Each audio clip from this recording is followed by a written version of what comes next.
котором окажется каждый проходящий непостоянно в крымско-татарского народа, а затем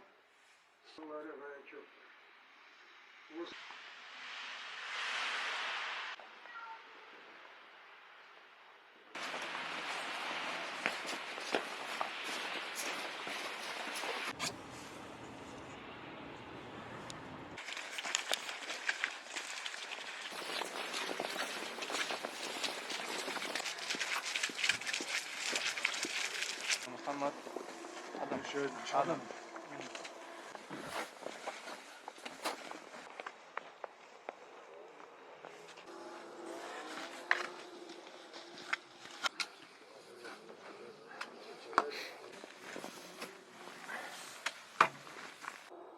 И в одном известном хадисе пророка Мухаммада саллаллаху алейхи